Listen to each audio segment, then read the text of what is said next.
Bonjour, bonjour chères téléspectatrices et téléspectateurs. Vous êtes bien en compagnie de M. Kayu Sebelebe, animateur de la radio et la télévision Bakambi TV. Bakambi TV qui aujourd'hui reçoit un Congolais qui vit en Ukraine, on va dire aussi un Congolo-Ukrainien qui va nous parler un peu de sa vie aujourd'hui, qui va nous dire comment ça se passe pour ceux qui sont loin et qui voient la guerre de très loin et qui ne jugent la guerre qu'au travers des images, des médias. Et selon la version des médias, soit on est pour, soit on est contre, ou on est neutre, ou on ne comprend rien.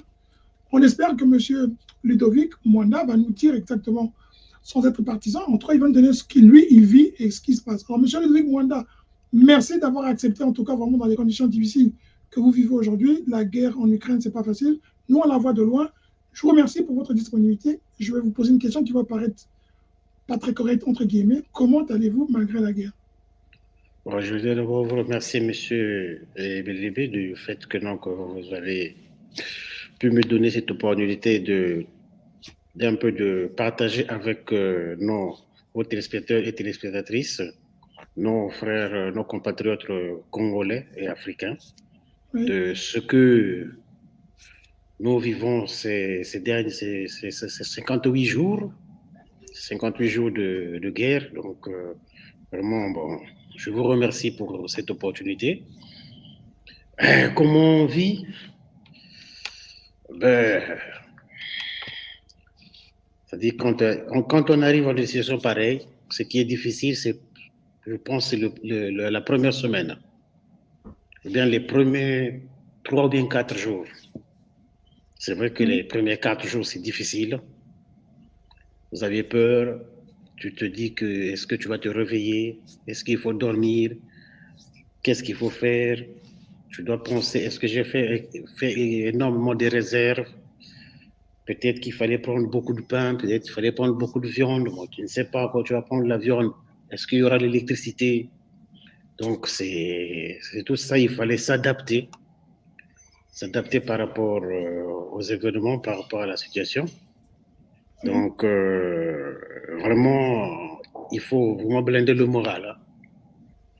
Il faut vraiment blinder le moral. Bon, maintenant, quand vous dépassez une semaine, c'est-à-dire que l'organisme s'adapte. L'organisme s'adapte et je te dis, ben écoute, puisque je ne peux rien faire, je ne peux rien changer, je ne peux pas agir sur la situation, ben j'accepte la situation telle qu'elle est. C'est vrai que c'est facile à dire, mais c'est difficile à vivre. Hein. C'est difficile à vivre, mais comme on dit toujours pour nous, les chrétiens, eh Oui. ben, tu es dans la prière. Tu es dans la prière, tu laisses tout dans les mains de Dieu, sans pour autant ne pas oublier d'être toujours aux aguets. Ne pas oublier d'être toujours aux aguets parce qu'il ne faut pas tenter Dieu dans des trucs comme ça là que le Seigneur, parce que tu sais que non, tu as fait une prière, que tu vas sortir quelque part. Si on vous dit que non, que là-bas, il ne faut pas partir. Donc, il faut suivre les informations et il faut être aux aguets, c'est ça. Oui. Vous êtes en Ukraine aujourd'hui. Nous, on suit ça à la télévision. On, là où vous êtes, est-ce que là où vous êtes, il y a la guerre, il y a les combats, ou là où vous êtes, c'est plus calme que là où on voit les combats au sud et à l'est? Bon, il faut se dire que non, que moi, en principe, j'ai étudié, j'ai appris la langue ukrainienne parce que je suis arrivé ici en Ukraine en 91. Oui. Après avoir eu le bac 90, j'ai fait un an à l'université Maringouabi à la faculté des sciences. Après, je suis venu ici. Dès que je suis venu, on nous a envoyé, on nous a orienté à l'école de Poltava, l'école de langue pour apprendre la langue. Donc j'ai appris la langue à Poltava. Et de Poltava, on nous a réorienté à Kharkov. Et c'est là-bas que j'ai fini mes études. Je suis ingénieur en agrochimie et pédologie. Donc c'est là-bas que je travaille, c'est là-bas que j'ai mes affaires. Donc c'est vrai que le 24 février, à 4 heures du matin, on s'est réveillé. Entre 3h45 4 heures du matin, on s'est réveillé sous l'écho des bombes C'est des tirs. Et il faut se dire que, non, que moi, là où je vis, je suis à presque 30-40 km de la frontière. Donc la frontière Ukraine-Russie. Donc depuis la fenêtre, moi, je voyais les combats entre les tanks, entre les militaires, c'est-à-dire que je voyais tout ça en live. Oui. Et bien qu'on s'est réveillé, on savait quoi faire. On savait quoi faire parce que, et même à 6 heures, ceux qui partaient au boulot, parce que ce qui était très mauvais dans tout ça, parce qu'il y a des gens qui sont partis au boulot.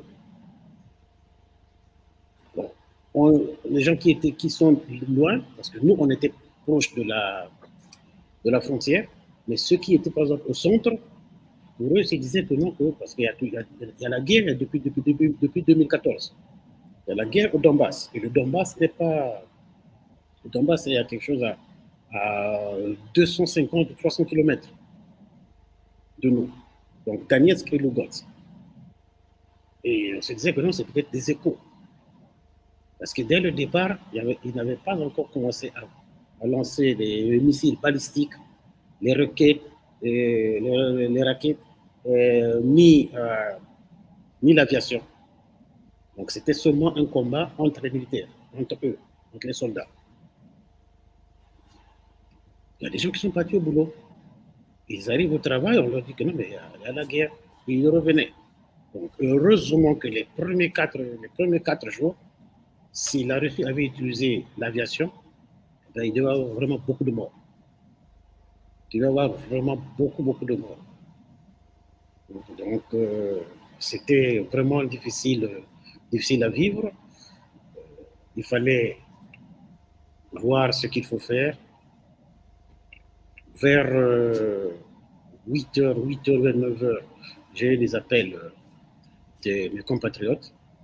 Et surtout, ce qui m'a beaucoup marqué, c'était les appels de mes sœurs. Les sœurs qui sont en Ukraine? Oui, les compatriotes, les filles. Oui. Parce qu'il faut se dire que, non, que nos frères congolais, nos frères et sœurs congolais ont vécu le 5 juin. Ceux qui ont vécu 97, vous voulez dire? Ont vécu 97, ils ont vécu le 4 mars. Et ce qui m'a vraiment beaucoup choqué, c'était la fille qui m'avait appelé, oui, qu'elle ne pouvait plus, que même manger, même marcher, elle ne peut plus. Elle était paralysée de terreur. Elle était paralysée. Je dis, mais qu'est-ce qui ne va pas? Reste tranquille, il y a allez-y vers le métro, allez-y au sous-sol, à l'abri, mettez-vous à l'abri. Elle dit que je ne peux pas, que je n'arrive pas. Je dis, mais il faut faire quelque chose. Je dis, si vous avez vous n'avez pas des prévisions pour manger ou bien comment, tu m'envoies la liste. Moi, je sors, je paye et je vous amène à manger. Et après, il y a eu le gouvernement qui a lancé le message que, non, que ceux qui peuvent se déplacer, que le train est gratuit jusqu'à la partie sud. Nous, Kharkov est la partie sud-est. Donc, il fallait se rediriger vers Lvov, vers Ivano-Franko, vers Ternopil, vers Oujgorod, c'est-à-dire vers l'ouest. Donc, les villes frontalières. D'accord. Donc, quand vous venez à Lvov, de Lvov, vous pouvez partir soit pour prendre le train ou bien le bus pour aller à la frontière de la Pologne, ou bien vous continuez, vous venez à Oujgorod, vous pouvez partir vers la Hongrie ou bien la Slovaquie. Maintenant, si vous voulez, vous partez vers Jitomir, vous pouvez partir vers la Roumanie. Donc, c'était comme ça. Et après, dès qu'on s'est dit que non, il fallait le faire, et c'est là où je me suis dit que non, avec les compatriotes, on a décidé que non, qu'eux, ils doivent quitter. Surtout les étudiants, les jeunes, ils doivent quitter parce que ils avaient dit que... Vous êtes organisés pour faire partir les autres? Bon, dire qu'on était organisé, mais c'est qu'il y a eu l'information, oui. Il y a eu l'information qu'il fallait partir. qu'il fallait Vous avez partir. conseillé les autres de faire circuler Ouais, l'information. ouais, on a fait circuler l'information qu'il fallait partir. Maintenant, comme ça tirait, il s'est avéré que non, que les taxis, il n'y avait plus la possibilité d'avoir le taxi. Parce que les taxis, ils avaient peur. Ils avaient peur, ils voulaient pas, ils ne voulaient plus travailler. C'est là où, bon, je me suis dit que, étant donné que j'avais une voiture, bon, je me suis dit que je vais maintenant prendre les compatriotes, les amener à la gare et revenir, les amener à la gare et revenir, les amener à la gare et revenir. Bon, maintenant, je crois que les premiers jours, ça a été un peu difficile, mais après, petit à petit, bon, on commençait à évacuer les compatriotes. Vous estimez combien de Congolais qui étaient en Ukraine et que vous avez réussi quand même à faire partir? Même ceux que vous avez téléphoné pour les diriger? Bon, Plus de 200 quand même? non, plus de 200, plus de 200. Plus de 200 sont sortis. Plus de 200, plus de 200. On était quand même nombreux. On était quand même nombreux, c'est-à-dire plus de 200. Oui. Plus de 200. C'est-à-dire là où on est là, je pense que ceux qui sont restés, c'est ceux qui ont la nationalité ukrainienne. Ce sont les hommes essentiellement qui sont restés? Oui, ce sont les hommes, mais il y a au moins deux filles qui sont restées. Il y a une que je connais. Je connais pourquoi elle est restée. Elle est restée parce qu'elle a un enfant avec un Ukrainien. Oui. Elles étaient à deux, elles étaient des sœurs. Il n'y a pas très longtemps que j'ai orienté sa sœur, sa petite sœur. Elle est maintenant là en Pologne. Elle est, Oui. elle est en 5e année de médecine. Donc là, elle va reprendre l'année de langue en Pologne pour continuer. Mais je lui ai conseillé que non, qu'il y a des cours online que l'Ukraine a qu'ils ont instauré, qu'ils ont mis en place. Donc, je lui ai dit de continuer comme ça pour avoir le diplôme ukrainien aussi. Donc, elle continue ses cours online parce que mon fils aussi est en train de faire ça pour avoir le diplôme ukrainien. Donc, elle va prendre le diplôme ukrainien. Après, l'année prochaine. Plutôt que de recommencer à zéro à peu près, quoi, avec le polonais, tout ça. Non, le polonais, elle ne va pas recommencer à zéro. Elle va seulement. Elle doit apprendre cette année-ci, elle apprend la langue polonaise et l'année prochaine, elle continue la 6e année, je pense bien. Mais les Ukrainiens ont rattrapé ça en mettant en ligne des cours pour les. Oui, parce que les cours en ligne, c'est depuis il ne faut pas oublier qu'on avait le Covid. Oui. On avait le Covid, donc ils avaient déjà instauré les cours en ligne. Ils veulent construire seulement les cours en ligne. Bon, même il y a des professeurs qui sont partis, des professeurs, surtout les femmes qui sont aussi en Pologne, qui sont en France, qui sont en Allemagne, un peu partout. Les cours en ligne continuent. D'accord. Et dans les cours, on a l'impression quand on parle de l'Ukraine, je m'excuse d'interrompre un peu, c'est comme si c'était un pays qui est un pays, il a l'air moderne, il a l'air pauvre. Mais là, vous nous dites que non, c'est quand même un pays structuré avec une organisation derrière. Et il y a des cours en ligne. Malgré la guerre, c'est un pays qui tient quand même au point de vue administratif. Mon frère, dans l'Union soviétique, oui. il y a une ville qui est le poumon de l'informatique, c'est Kharkov. Qui est en Ukraine? Oui, c'est Kharkov. Et là-bas, on forme des vrais programmistes. On forme des vrais programmistes. D'abord, Kharkov, c'est une ville estudiantine. Kharkov, il y a tout. Hein? C'est vrai que non, qu'on a toujours. Nombre de mes compatriotes pensent que, par exemple, que l'Ukraine, c'est une sous-région de la Russie. Oui. Parce qu'il y a nombreux, quand je cause avec eux, que je dis que non, c'est en Ukraine, ils confondent toujours que non, que l'Ukraine, c'est la Russie. La Russie à part, l'Ukraine à part. C'est un pays qui s'est modernisé quand même assez vite. C'est un pays qui s'est modernisé. Donc, c'est un pays qui s'est modernisé, c'est vrai. Qu'ils ont fait plus de 50 ans dans le communisme. Donc, ce n'est pas en 20 ans ou bien 30 ans qu'ils sont. Parce qu'ils ont eu l'indépendance en 91. Hein. Ils ont eu l'indépendance en 91. Ils se sont séparés en 91. À peu près 31 ans, 32 ans. Voilà, donc il faut du temps pour qu'ils puissent. Même la Pologne, quand nous on est arrivés, la Pologne n'était pas développée comme ça. La Pologne n'était pas développée. La Pologne n'était pas la Pologne de maintenant. C'est avec les réformes, hein, c'est avec les réformes judiciaires, les réformes économiques. Avec le temps, ça va venir. C'est un peu de volonté et du sérieux. Voilà. Alors, aujourd'hui, vous êtes en Pologne. Quand on vous regarde, d'autres vous diront, mais pourquoi vous ne sortez pas? C'est vrai qu'il y a une loi qui dit que les hommes de moins de 60 ans doivent rester. Mais il y a d'autres qui sont peut-être partis. Comment... Là, je vois, vous avez derrière vous une croix. Vous êtes où en ce moment, par exemple? Je dis pas là, je suis à l'église catholique, l'église Saint-Augustin. Parce que quand je me suis déplacé, comme je suis catholique et que je suis souvent à l'église, donc j'ai le contact avec presque tous les évêques de l'Ukraine.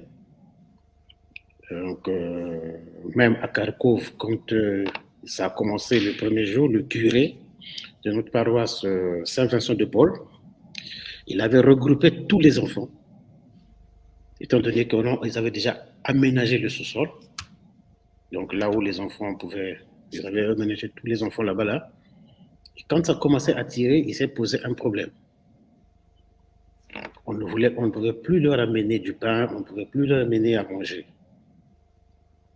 On m'a appelé, j'ai dit que non, qu'il n'y a pas de problème, je vais vous amener ça. Donc je partais faire la queue dans l'hypermarché, je payais et j'amenais là-bas. Là. Il y avait mon fils qui était aussi là-bas. Parce qu'on avait regroupé tous les enfants, ils avaient pris tous les enfants, c'était là-bas, là, donc j'avais mon fils là-bas, là, donc il fallait s'occuper, donc je venais, j'amenais, c'est vrai que donc c'était difficile parce que surtout après le quatrième jour, parce que c'est le quatrième jour à Kharkov qu'on a tué un général russe. C'est quand on a tué un général russe, c'est là où les soldats russes ont commencé à utiliser maintenant du lourd, quoi. L'aviation, tout c'est là où ils ont bombardé même les hôpitaux.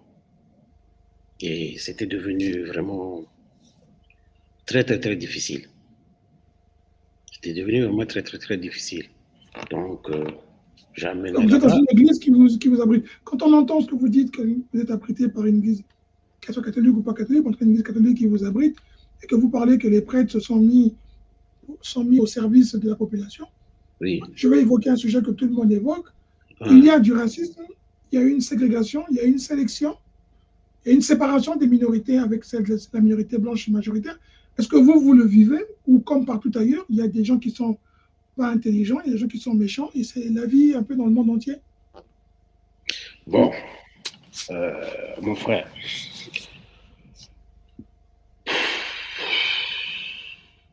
oui, j'ai vu des vidéos circuler, surtout à la frontière.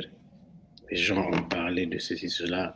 Bon, je comprends que on va essayer de taire certaines choses. Oui. Parce que tout le bango nandinga mboka, bato bazosala boule na bango, pete bakobwaka ngunda na bango na makambo wana, et que tokoki koteka bango te. Tokoki koteka bango te, tosalaka ndenge wana. Maintenant, le racisme, ce n'est pas une création ukrainienne. Le racisme, il est partout. Il est partout, même en Afrique. Le racisme. En Algérie, il n'y a pas de racisme. Au Congo, il y a le tribalisme, c'est une forme de racisme aussi. En Égypte, il n'y a pas de racisme. Au Maroc, il n'y en a pas. En Tunisie, il n'y en a pas. Au Congo, on parle du tribalisme. Ou bien en Afrique du Sud, on n'a pas tué des Noirs. On a tué des Congolais, non, en Afrique du Sud. Mais en Afrique, il y a la xénophobie. Donc, Oui. c'est un fléau qui est un peu partout. Mais c'est ce que j'avais demandé à mes frères, je leur ai dit, parce que moi je venais les accompagner à la gare. Mais il y avait un problème. L'État ukrainien avait bien spécifié que la priorité aux femmes qui ont des enfants d'abord. Donc quand le train arrive, il y a des policiers, il y a des gens qui sont là pour les aider, les volontaires. Ils font d'abord passer les femmes qui ont des enfants, après les vieilles, après les vieux, et après les filles. Après, c'est des enfants ukrainiens jusqu'à l'âge de 18 ans. Sans discrimination. C'était un ordre. Après, c'était l'ordre comme ça là. Oui. Mais seulement, il faut comprendre une chose, que nous sommes des Africains. Hein? Nous sommes des Africains. C'est-à-dire qu'il y a le truc qui est là, moi je veux rentrer. Je vais vous dire quelque chose aujourd'hui. Mais à Lvov, ce qui s'est passé à Lvov, il y a des frères africains qui ont giflé leurs sœurs africaines parce qu'ils voulaient passer. Entre Africains, il y en a qui sont entre Africains, il y a eu des jeunes garçons qui ont donné des coups aux sœurs. Je ne peux pas citer les noms, je connais, puisque ces filles-là m'ont appelé. Il faut me dire que non, que grand frère, toi, tu nous avais dit que non, que ces garçons-là doivent tout faire, de nous faire passer d'abord, de nous faire passer, partir d'abord nous, parce que moi, je leur avais dit, vous partez, s'il y a 15 filles, vous faites rentrer dans un wagon 7 filles, un garçon, 8 filles, un garçon. Vous, les garçons, vous restez, vous allez toujours partir. Dans cette affaire-là, je leur ai bien dit, il faut avoir de la patience. Il dit parce que de un, les Ukrainiens qui sont là-bas, là, ils ont aussi des enfants. Ils sont aussi des enfants et leurs enfants ne partent pas. Leurs enfants ne partent pas. Ceux qui sont plus âgés? Oui, leurs enfants ne partent pas, mais c'est vous qui partez. Il faut comprendre un peu la haine qu'ils ont. Et en plus, il y a beaucoup de monde. Il y a beaucoup de monde. Quand les gens sont dépassés. Je leur ai bien dit, n'allez pas faire le Congolais là-bas. Là. Prenez de la patience. Vous allez tous partir, je comprends. Je comprends, mais croyez-moi, nous qui sommes restés aussi, ben, on a peur. On a peur. Je dis, moi, je pouvais partir. Je pouvais partir, mais parce qu'il y a des gens qui me posent la question, pourquoi tu as d'abord aidé les autres partenaires, mais tu n'es pas parti. Mais, mon frère, il faut comprendre une chose. Moi, j'ai une dette envers le Congo. Enfin, moi, je suis un ancien étudiant boursier. Je suis venu ici par la bourse du Congo. C'est vrai que je ne suis pas reparti. Je ne suis pas reparti, c'est à cause. Là, c'est un problème personnel. C'est un problème personnel, je ne suis pas reparti, mais si j'ai trouvé que non, qu'il y a une fourchette, il y a une passerelle pour moi de payer ma dette envers le Congo, pourquoi ne pas le faire? Vous direz que vous êtes resté en Ukraine parce que vous n'avez pas trouvé une main tendue ou ce qu'il fallait faire pour rentrer? Non, c'est pas ça, c'est pas de ça que je suis en train de parler. Je suis en train de parler que non, que quand j'ai vu que nous, il y avait cette situation-là, je me dis que non, cette situation-là, ça peut me permettre aussi de payer ma dette envers le Congo, de mettre mon côté patriotisme en avant, d'aider mes frères et sœurs, afin qu'ils puissent de les mettre d'abord à l'abri. Oui. Parce qu'après que tout le monde, ils ont quitté Kharkov, quand j'ai vu que non, qu'il n'y avait plus d'étudiants, il n'y avait plus d'étudiants, il n'y avait plus de jeunes.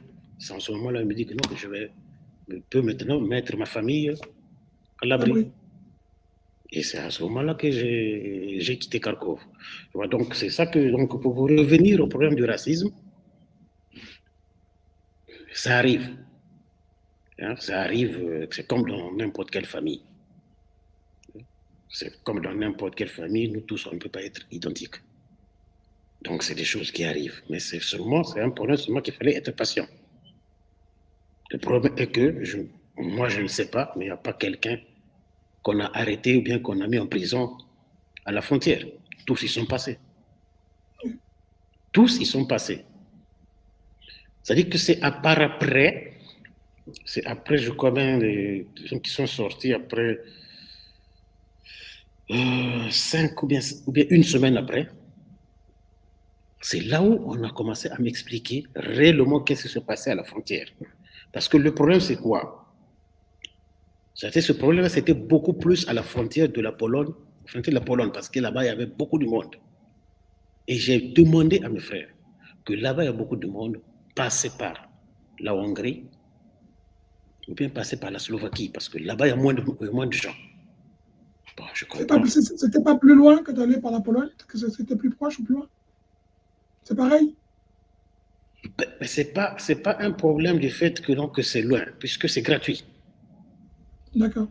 C'est gratuit, donc c'est gratuit. C'est mieux de choisir parce qu'il y a des gens qui ont fait 2 jours, 2 jours, 23 jours à la frontière de la Pologne là-bas. Alors pourquoi faire 2 jours ou bien 3 jours si tu peux directement partir par la Hongrie et c'est rapide, le même jour tu rentres. Le même jour tu rentres. Bon, c'est arrivé comme ça. Mais sinon, le problème, c'est qu'on m'a expliqué, une fois vous traversez la frontière ukrainienne, Oui. les Polonais ne peuvent pas vous faire passer s'il n'y a pas de bus. Donc, on les faisait passer par rapport au bus, parce que quand on te fait sortir, la frontière, qui est par exemple la frontière qu'on passe à pied, là, Premeshmil ou Premeshmil, mais c'est pas dans la ville. C'est pas dans la ville. Donc, il faut quitter là-bas. Donc, on ne peut pas te. Parce qu'il n'y a rien, y a rien après là. Moi, je crois qu'ils avaient mis, je crois bien, des tentes là-bas là, pour que les gens puissent attendre. Mais si c'est rempli là-bas, là, tu vas attendre dehors, mais il faisait froid. C'est pour cela que donc il faisait passer les gens par rapport au bus. Quand les bus arrivent, on fait passer. Si le bus est parti, on vous dit d'attendre. Mais le problème est que, c'est vrai, quand tu arrives, toi tu veux partir et on te dit que non, qu'il faut attendre. Tu peux carrément dire que non, c'est le racisme. C'est vrai, on faisait d'abord passer les blancs, mais il faut comprendre. Moi, je leur ai dit que non, que vous avez passé les guerres, vous avez vécu la guerre au Congo. Moi, je ne l'ai pas vécu. Mais est-ce que les pays frontaliers au Congo, là, ils ont ouvert leurs frontières? Est-ce que les pays frontaliers du Congo, là, ils ont ouvert leurs frontières? Ils ont organisé que non, que les gens puissent partir là-bas? Non. Je dis que non, que ces genres de choses, quand que nous avons vécu là, ça doit nous permettre d'améliorer les choses chez nous en Afrique. Je dis parce que les Européens, si ils ont fait ça à cause des Ukrainiens. Ils n'ont pas fait ça à cause de nous, des étrangers. Et ça, on ne doit pas se voiler la face.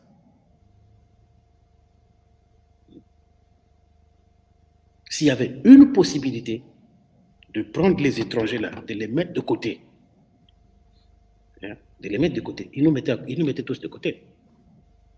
Ils nous mettaient tous de côté, nous mettaient à l'abri. Mais ceux qui savent que non, parce que maintenant là, il y a l'Internet, il y a beaucoup de choses qui ne peuvent pas cacher ça, ben, ils étaient obligés de nous mettre dans le même lot. Sinon, vous pouvez passer. Donc, c'est ça le problème. Sinon, le racisme, enfin, chacun le vit à sa manière. Quoi. Et moi, personnellement, ce qui me concerne, j'étais venu à la gare, quand moi j'ai pris ma famille, on est arrivé à la gare à 10 heures, on est resté, on a pris le train le lendemain à 8h30. Pourquoi? Parce que vers 1h, 2h du matin, il y a un avion qui est passé tout juste à côté de la gare qui a jeté une bombe. qui a jeté une bombe. Et c'était la pagaille dans la gare. Dieu merci que c'était tombé un peu à côté, pas tout sur les rails. Et qu'il n'y avait pas eu de morts. Donc, on a quitté à 8 h du matin. Parce qu'on nous a expliqué que non, que les premiers qui vont partir, c'est d'abord les femmes et tout. Donc, on faisait d'abord partir les femmes. Après, c'est des trains à partir de 23h30 jusqu'au matin, les trains là, c'est bourré des hommes. On faisait d'abord partir les femmes. D'accord. Donc, il fallait seulement attendre, il fallait avoir de la patience. Mais je comprends que c'est facile à dire, mais c'est difficile à réaliser. Oui, d'accord, ça paraît très difficile. Je pose une question. Vous êtes parti étudier, vous avez fini. Qu'est-ce que vous faisiez en Ukraine? Bon, mais quand j'avais fini, j'ai essayé on m'avait demandé de dispenser des cours, les travaux dirigés, les TD, à Vous avez l'université. fait quoi comme études? C'est pas trop vous demander. Hein? Vous avez fait quoi comme études? J'ai fait agrochimie, j'ai fini en faculté d'agrochimie et pédologie. D'accord. Dans le cadre de l'agriculture, ouais. Donc, j'ai commencé, bon, le salaire, c'était pas trop ça. Je me suis vite réorienté et je me suis lancé dans mes affaires. Et il faut se dire que non, en 2014, j'avais perdu mon business à Sébastopol. Sébastopol, c'est la Crimée. Parce que j'avais travaillé pendant 5 ans. Pendant 5 ans, j'avais un restaurant à la plage de Sébastopol. Sébastopol, c'est là où il y a la base militaire. La base militaire russe ou ukrainienne? La base militaire russe. La base militaire était russe. D'accord. La base militaire était russe, mais il y avait des contrats. Ils avaient des contrats que non, la base là devait rester là-bas jusqu'en 2023, je crois. Si je ne me trompe pas, je crois 2023 ou bien 2025 comme ça là. Parce que quand ils avaient prolongé les trucs, c'était en 2011. 2011, c'est les contrats qu'ils ont signés à Kharkov entre Poutine et le président Yanukovych, celui qui a été renversé ou bien qu'on a fait fuir, qui avait fui en Russie. D'accord. Voilà, donc j'avais mon business là-bas, là, mais j'ai tout perdu là-bas. J'ai tout perdu parce que là-bas, on travaille souvent en été, donc que je commençais fin avril jusqu'à fin octobre.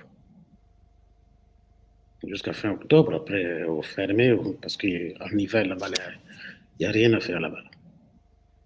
Il n'y a rien à faire, mais quand on avait fini en 2013, j'étais avec mon ami ukrainien, et on avait décidé, parce que moi, j'ai travaillé en tant que chef barman à l'hôtel Arianda d'Atlanta et de Yalta. Hein? C'est-à-dire que... Et on m'avait demandé de revenir à Yalta. J'ai des amis, les députés, qui m'ont aidé, qui nous ont aidés. On a eu une place. Mais là-bas, il faut comprendre que quand vous travaillez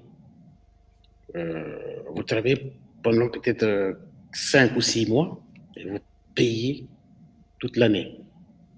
Et quand on paye en février.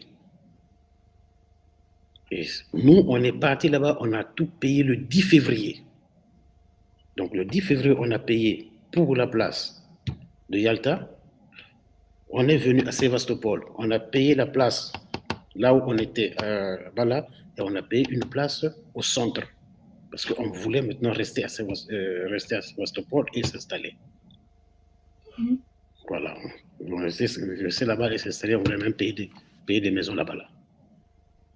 Parce que le climat, il me plaisait là-bas, parce que le climat, il est un peu comme le climat du Congo, là, subtropical. Donc, ça fait beau vivre là-bas, là. Bon, je me suis dit que je vais y rester. Donc, on paye tout ça, je crois, le 10. On est revenu le 15 février. On est revenu, lui, il est parti à Kiev, moi, je suis parti à Kharkov. Et le 20, c'était le 22, je crois bien, le 23, il m'appelle très tôt le matin. Il m'a dit que non, est-ce que tu suis des informations? Je dis non, essaie de suivre. C'est comme ça que non, la Russie a envahi l'Ukraine, qu'ils ont récupéré la Crimée. Alors, on s'est dit avec lui que non, qu'on se croise à Mélitopol. On s'est croisé à Mélitopol, le temps qu'on arrive là où c'était maintenant devenu la frontière, à Djankoï, avant d'arriver à Simferopol. On ne nous fait pas passer. On ne nous fait pas passer, mais les garçons qui étaient là-bas, là, ils nous connaissaient. Ils nous connaissaient, ils m'ont carrément dit que non, que Ludovic, tu nous excuses. On peut bien vous faire passer. On peut bien vous faire passer, mais il n'y a pas une garantie que vous allez revenir. C'est-à-dire, si vous dépassez là-bas, là, vous allez devenir des Russes. Vous n'allez plus repartir. Et il n'y a pas une garantie que vous allez encore, même votre business là, vous allez encore voir vos papiers. Et ils avaient raison, parce que même l'argent qui était en banque, on n'a pas pu on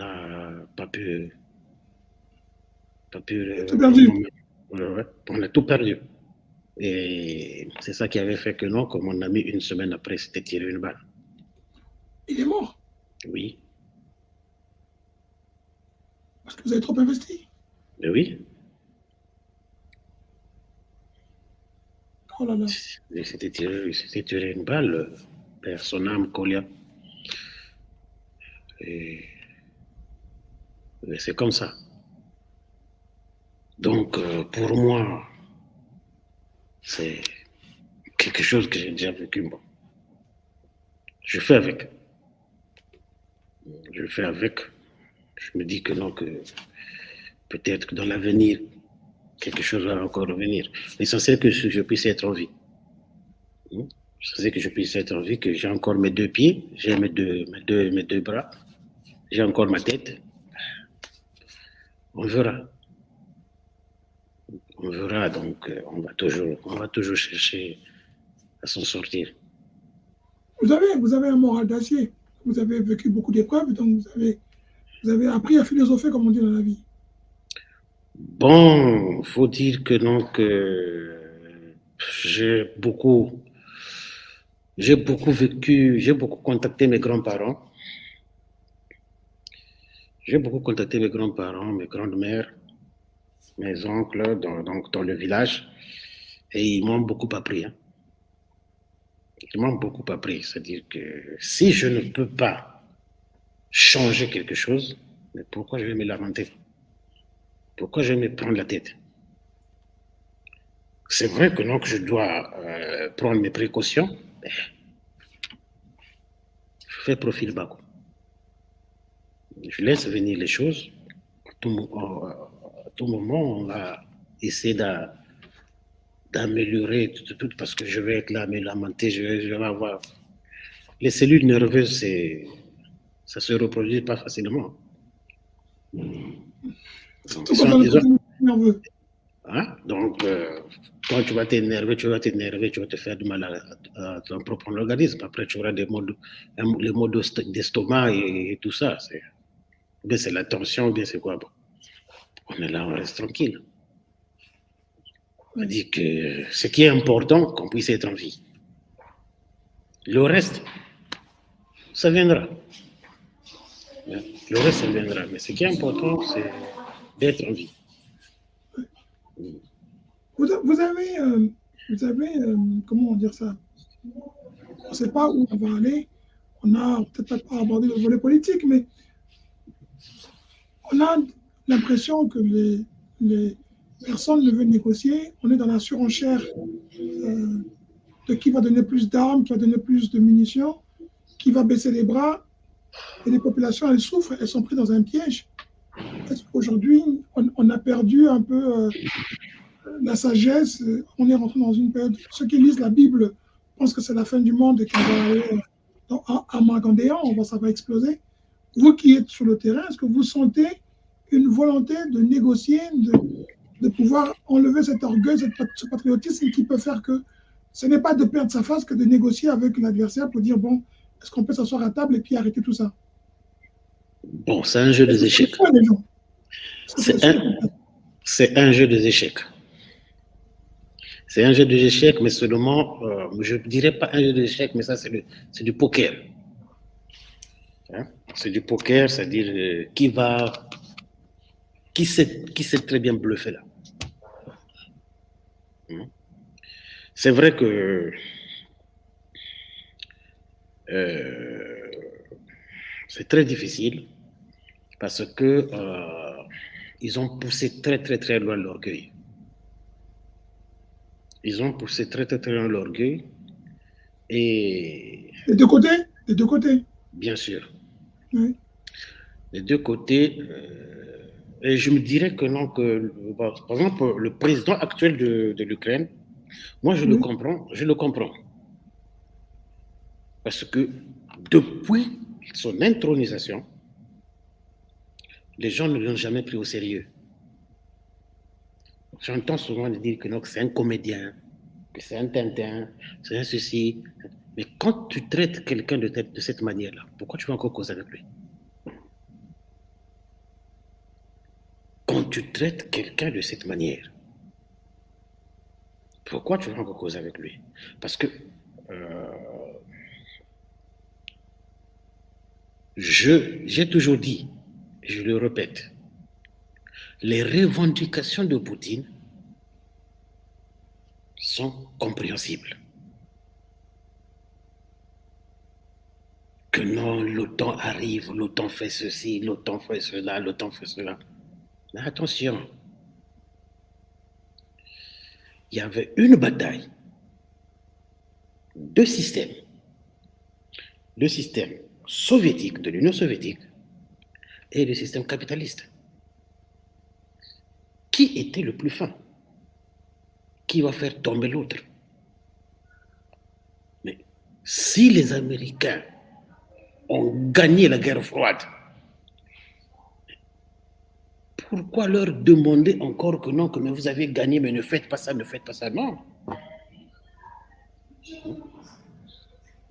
Quand on dit que non, que l'Ukraine, c'est parce que l'Ukraine veut rentrer dans l'OTAN. Mais les pays baltes ne sont pas dans l'OTAN. Les pays baltes ne sont pas dans l'OTAN. Quand je prends un avion de Riga jusqu'à Moscou, c'est 1 heure. Mais si je prends de Kiev jusqu'à Moscou, j'ai 1h15, j'aurai 1h30. Ça change quoi?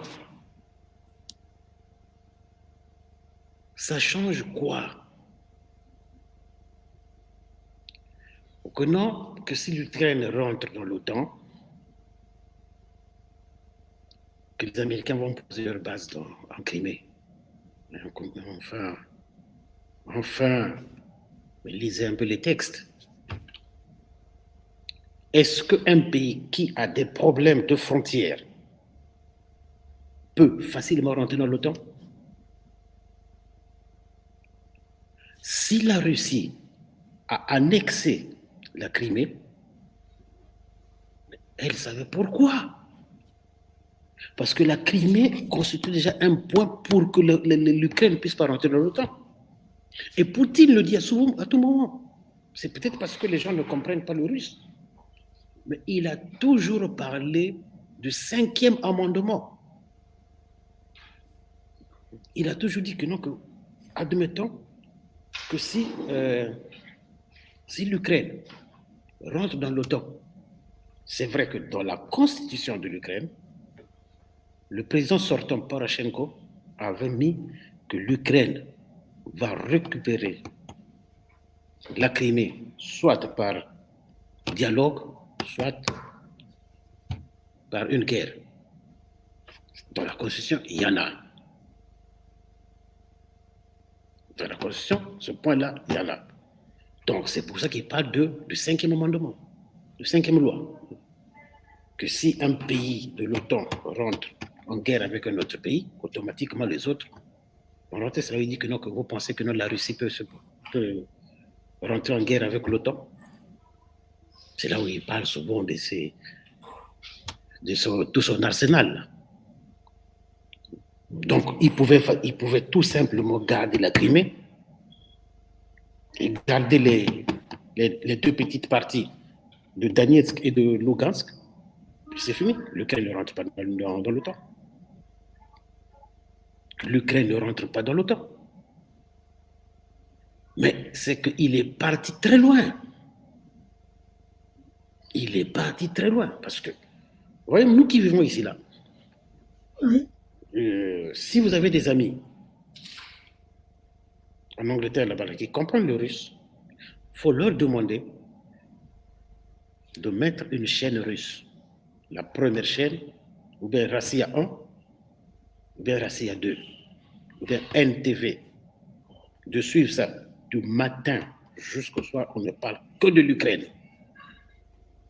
On ne parle que de l'Ukraine, et on ne parle... Ça, c'est valable pour tous les médias. Quand on regarde en France, BFM... Que du mauvais, que du mauvais.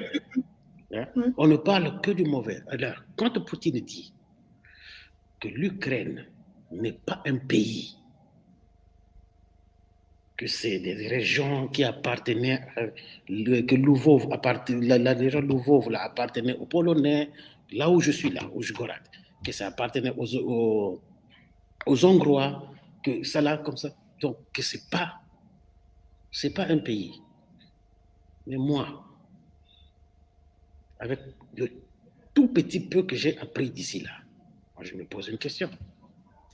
Mais quand il dit que non, que l'Ukraine n'est pas un pays, ça veut dire que l'Union soviétique aussi n'est pas un pays.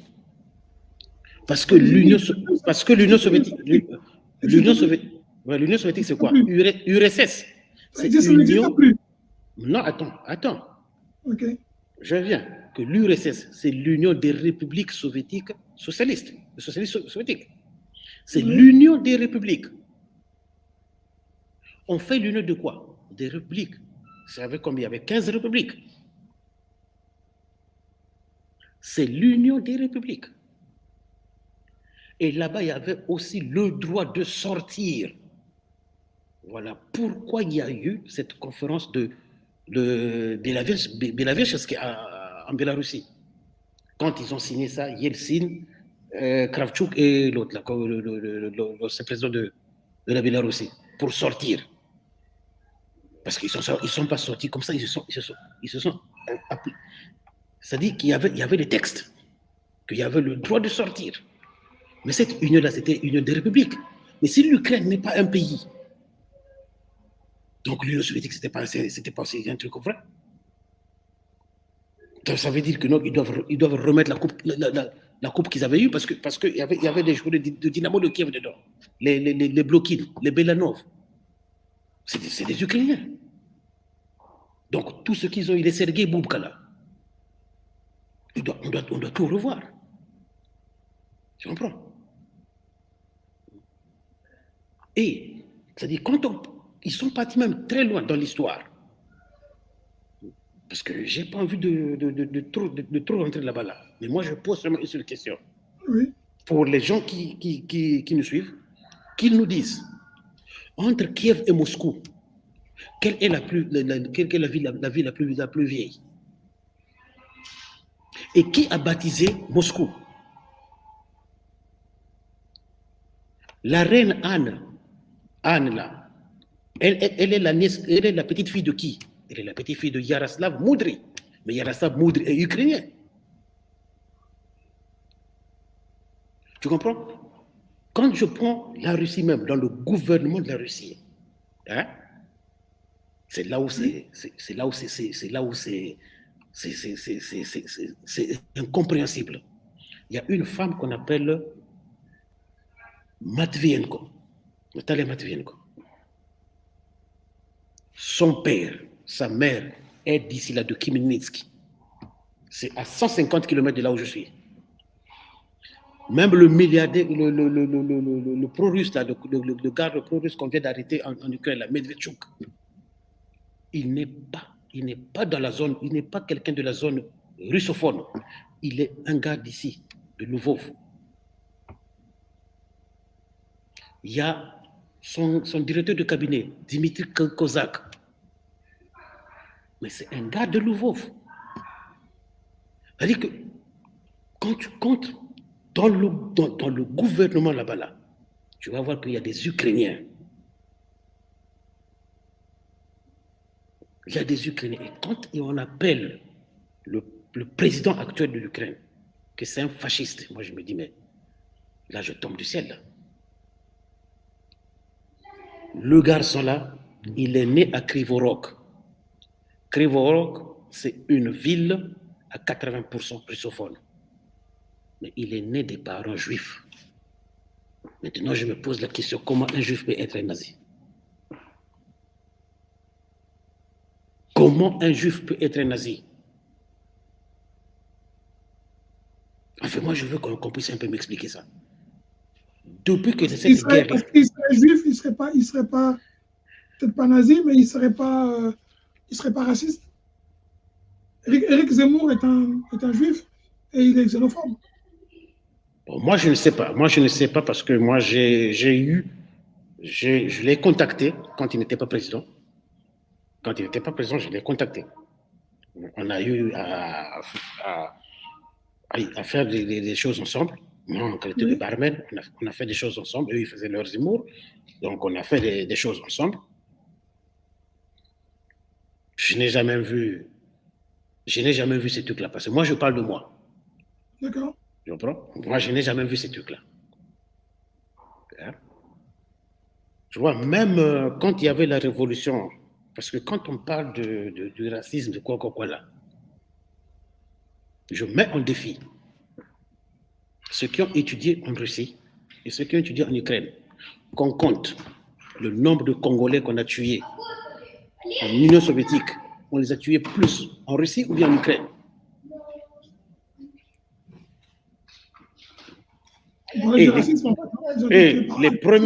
Le premier Congolais qu'on a tué, c'était à Saint-Pétersbourg.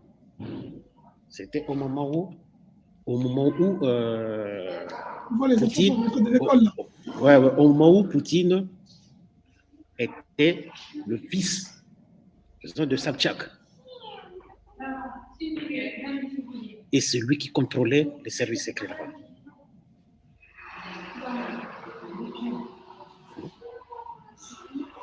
Donc, on doit un peu comprendre. Je ne dis pas que non, qu'il n'y a pas le racisme. Il n'y a pas le racisme. Le racisme, il y en a partout. Même en France, il y en a. En Angleterre, il y en a. Aux États-Unis, il y en a. Mais ce n'est pas en Ukraine, ce n'est pas à l'échelle que les gens veulent donner ça. Parce que quand les Français veulent montrer que non, que le racisme, il est tellement développé en Ukraine, je dis, mais qui se moque de qui? À l'époque de Sarkozy, on n'a pas tué les enfants là-bas. Là. C'était quoi? C'était pas le racisme. Mais les policiers n'ont jamais suivi un enfant ici là pour aller l'abattre.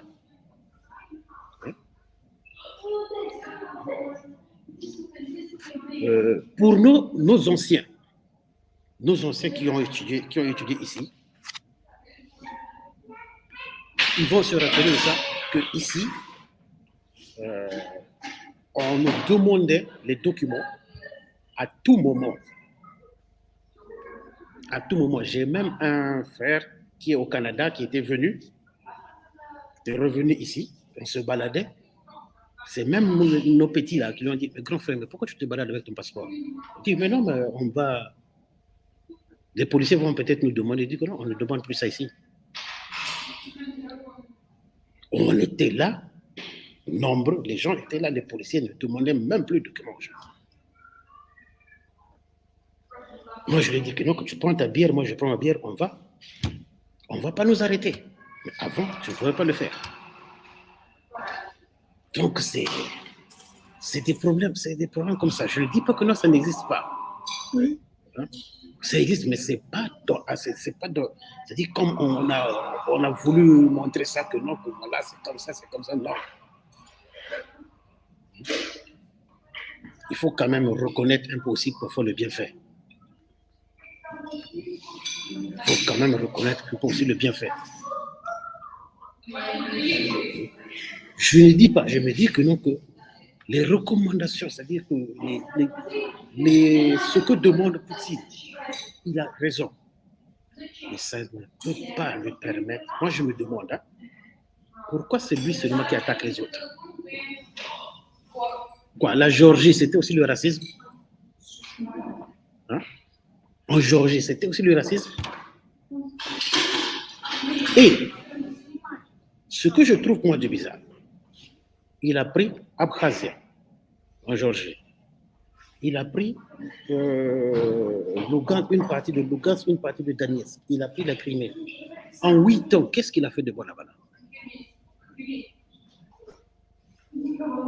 Quand il a pris la partie de Lugansk et de Donetsk, la première des choses qu'ils ont fait, c'est qu'ils ont déplacé les usines de là-bas vers Rostov-na-Don, une ville en Russie, vers Rostov. Pourquoi? Et les gens qui sont dans ce territoire-là, ils viennent en Ukraine pour prendre leur pension. Et l'Ukraine leur donne cette pension-là. Je vais encore vous dire quelque chose là-bas. Là. J'ai des amis qui sont en Crimée. Quand les Russes, on leur avait dit à cause de la Crimée, on ne leur donnait plus de visa là. Mais ces amis-là prenaient le bus, ils rentraient en Ukraine. En Ukraine, ils faisaient sortir leur passeport ukrainien et ils voyageaient. Et ils voyageaient. Ils partent en France, ils reviennent. Ils partent en Allemagne, ils reviennent. En tant qu'Ukrainiens.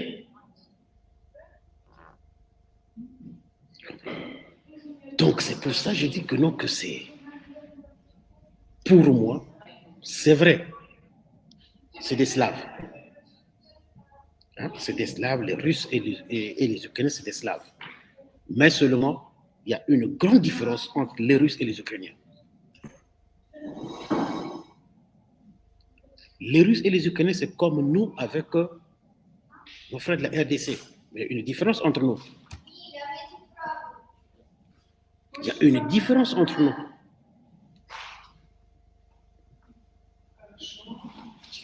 Tu comprends? Et ça veut dire que c'est un problème. C'est vrai que non, ils vont arranger ça. Ils vont arranger ça. Je pense, d'après les estimations de tout le monde, on se dit que non, que d'ici le 9 mai, ils auront une petite solution. D'ici le 9 mai, ils auront une petite solution. Parce que le 9 mai, j'espère que ça va continuer parce qu'aujourd'hui, tout le monde en souffre. Hein. Mais bien sûr. À l'extérieur, les gens n'ont plus d'huile, le blé devient rare. Bien sûr, parce que lui, il est bloqué en Ukraine. Lui, il est bloqué parce qu'ils vont faire transférer lui là comme par voie routière. Et pourquoi ils arrivent à transférer les armes? Ils n'arrivent pas à transférer on transfère les armes vers l'Ukraine et on n'arrive pas à importer les produits pour nourrir les gens. Grand frère, qu'est-ce qui est important pour eux? Sauver le territoire ou bien envoyer l'huile en Europe? C'est sauver le territoire. Hein. Je pense que c'est la priorité.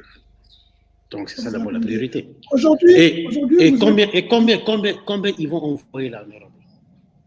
Parce que c'est beaucoup, la production est nombreuse. Là où je te parle, par exemple, je suis agrochimiste et pédologue. Là, on est en train de semer du blé, de l'orge. D'ici 2 semaines, 3 semaines, ce sera la pomme de terre, ça sera le tournesol, ça sera le maïs, parce qu'on a augmenté des champs à l'ouest. On a augmenté des champs à l'ouest parce que au sud-est, là-bas, on ne va pas utiliser toutes les terres agricoles là-bas. On ne va pas toutes les utiliser à cause du bombardement. C'est vrai que non, que là-bas, même je vois par exemple à Kherson, les gens sortent avec les tracteurs, même si on est en train de tirer, ils ont fait sortir les tracteurs, ils sont en train de cultiver. Il faut se nourrir quand même, c'est ça? Ouais, ils sont en train de cultiver. Donc, qu'on le veuille ou pas, ils doivent le faire.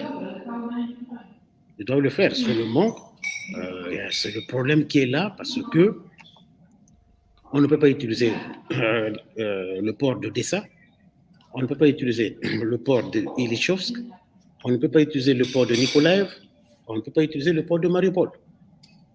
Parce qu'ils ont été pris par les Russes. C'est le port de Mariupol, oui. Mais Nikolaev, et quoi, c'est à cause de l'insécurité. Est-ce que les Français vont envoyer un bateau pour venir prendre le blé, de prendre le blé?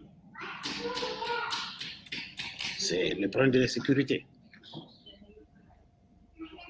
Il y a un problème d'insécurité là. J'allais poser encore la même question, mais aujourd'hui, vous, comme tout le monde, espérez comme tout le monde la fin de la guerre, est-ce que vous pensez qu'après la guerre, je m'excuse de poser la question, mais je dois quand même la poser, vous pensez que dans la vie, rien n'est acquis et que peut-être qu'il faudra aussi avoir un petit peu de servir les deux nations. Après la guerre. Pour rentrer au Congo? Pas rentrer, mais pouvoir travailler dans ces deux pays, apporter votre connaissance. Vous savez comment on produit le blé, vous avez pu gérer les guerres, vous avez pu gérer le mental, continuez à gérer le mental, Dieu vous protège. Est-ce que tout ce que vous arrivez à comprendre, à savoir aujourd'hui, je ne sais pas comment je dis ça, cette sagesse que vous avez acquis, elle peut aussi servir au Congo peut-être un jour. Vous voyez, le problème, je pense qu'il n'y a pas ce Congolais-là qui n'a pas envie de rentrer au Congo, de travailler et servir son pays et vivre au Congo, parce qu'on ne pourra pas mieux vivre, on va pas que ce soit. Voilà. Mais est-ce que les conditions sont réunies? Parce que cette question que vous venez de me poser là, ça me fait mal. Parce qu'il n'y a pas très longtemps, là, on vient de nous dire que non, qu'on a remis 12 000 hectares au Rwanda. 120 km, oui. Est-ce que il manque de cadres au Congo? Est-ce que l'État congolais... Ils vont dire que vous êtes un exemple, vous êtes à l'étranger. Mais attends, attendez. Quand on prend par exemple le cas de la médecine,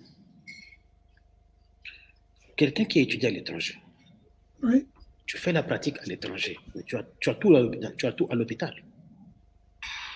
On est d'accord? Oui. Tu as tout à l'hôpital.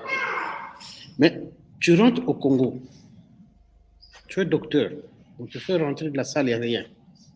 Dans ton lieu de travail, il n'y a rien. C'est quelle intelligence que tu vas montrer là? C'est vrai qu'il y a l'hôpital là. Mais dis donc, il y a quoi?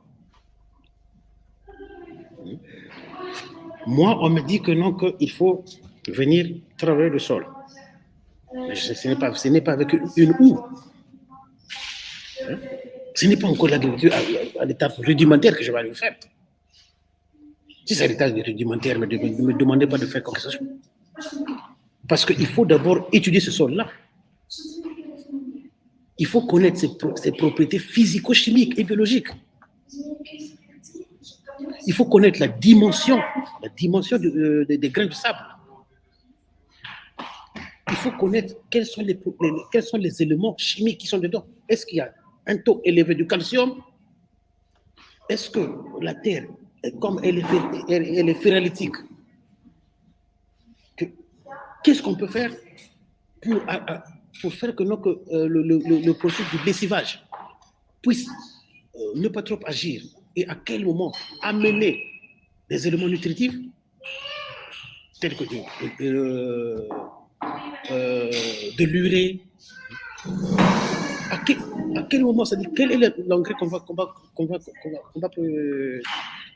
donner plus d'avantages, l'engrais organique ou bien l'engrais chimique. Et cette terre-là, qu'est-ce qu'on peut produire là-bas là? C'est du maïs ou bien du tournesol? C'est quelle agriculture qu'on veut faire? On ne va pas faire l'agriculture seulement parce qu'on a cultivé le maïs, après on enlève le maïs, là, demain matin on va vendre ça à Total. Mais ça doit faire un cycle. À partir de ce maïs-là, on peut avoir les pop-corn. À partir de ce maïs-là, on peut avoir de la farine.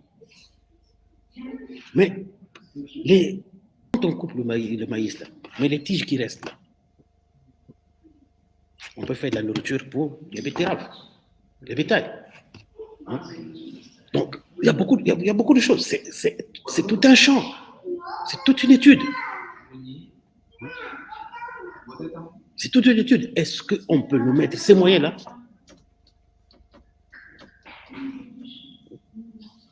Parce que moi, je ne sais pas pourquoi on nous envoie étudier. Parce que moi, pour moi, je me dis que non, quand on nous envoie étudier, c'est-à-dire on nous envoie pour aller voir ce que les autres font, et après prendre cette intelligence-là qu'on a eue là-bas, là, pour venir les adapter. Mais vous formez tant des ingénieurs pour les mettre au ministère. Mais un ingénieur, sa place, c'est pas au ministère. C'est pas au ministère. Il y a ceux qui ont fait, par exemple, la mécanisation, ceux qui ont étudié les tracteurs. Il y a combien de tracteurs au Congo? Il y a combien de tracteurs au Congo? Alors, la question que moi je vous posais, que je pose, mais qui n'est pas qu'à vous, hein, qui est aussi posée à tous les Congolais qui sont à l'étranger, est-ce qu'on n'est pas trop critique, on ne prend pas de risques? Est-ce qu'on n'a pas cette volonté aussi d'aller bousculer les habitudes, d'aller rencontrer les autorités pour leur dire, voilà, nous on a des projets, où est-ce qu'on veut faire? Et nous, les terres. Est-ce qu'on reproche aux Rwandais d'être entrés au Congo, de prendre des terres? Ils ont dû étudier ce que vous remarquez là. Ils ont dit, on vous apporte tout ça.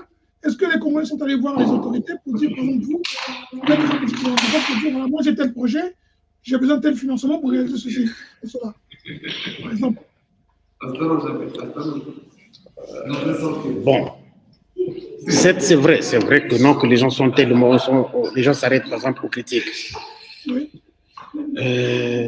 C'est vrai que non, qu'il faut approcher, mais je pense que le premier pas doit être fait par le gouvernement.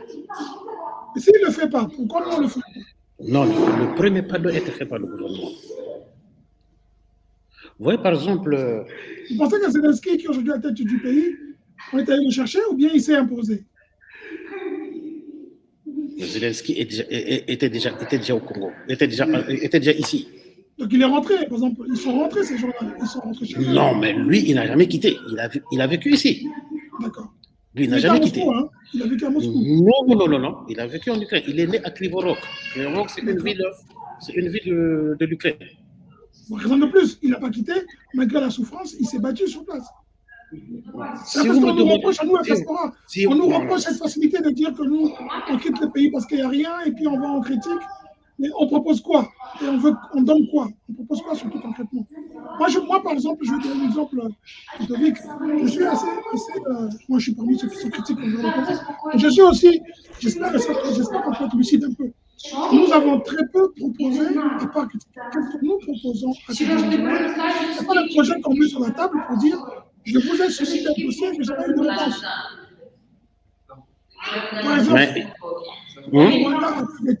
pourquoi vous ne proposerez pas de demander 2 hectares au ministre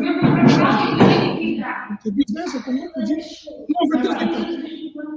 Parce qu'ils vont dire. Mais il y a pas mal de gens qui sont au Congo qui font l'agriculture là-bas. Là. Est-ce qu'ils sont aidés par l'État? Je connais un de mes grands qui a étudié dans la même université que moi et qui est au Congo. Il a été même en Angleterre. C'est de l'Angleterre qu'il a quitté, qu'il est parti au Congo. J'ai même mangé, quand j'étais en France la dernière fois, j'ai même mangé ses produits à lui. Parce que j'avais causé avec lui Je voulais prendre ces produits à lui pour les amener ici en Ukraine.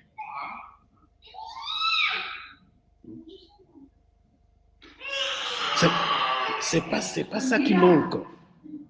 Mais le problème est que, pourquoi je dis que non, l'État doit faire le premier pas? C'est-à-dire que le problème pour nous au Congo, les institutions doivent être à la hauteur. Je vais dire quelque chose peut-être qui ne va pas plaire à beaucoup de gens. Dans n'importe quel pays, là où il y a une verticale, les choses ne marchent pas. Là où il y a une verticale, les choses ne marchent pas. Parce que quand il y a une verticale, ça veut dire que, non, que tout doit venir du haut. C'est-à-dire que Mboka et comment Mboka y a relation. Mboka et comment Mboka kelele. Obi kelele non, kelele bali natango kala, kelele bali kolia ngo kana relation. Ozangi relation okolia kelele té.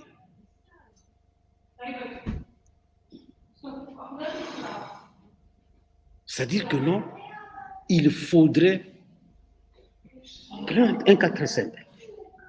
Moi, je viens au Congo. Je dis que non, que je vais ouvrir quelque chose. C'est vrai que la chambre de commerce, je crois qu'ils ont maintenant tout amélioré. En 2 ou 3 jours, tu peux monter ton société, tout. Et quand je veux commencer à travailler là, est-ce que je n'aurai pas les gens, les militaires, la police, les gens de la douane, les impôts, ils ne vont pas venir m'embêter? Mon frère, moi j'ai des cafés à Kharkov. Ça m'a pris 3 jours pour monter ma société. Mais depuis que j'ai ces cafés, je n'ai jamais vu un gars d'impôt. Je n'ai jamais vu un gars d'impôt. Et pourtant, je suis noir. Hein. C'est dans un supermarché, je suis le seul noir. Même le chef des impôts de la région de Kharkov, là, il vient prendre son café.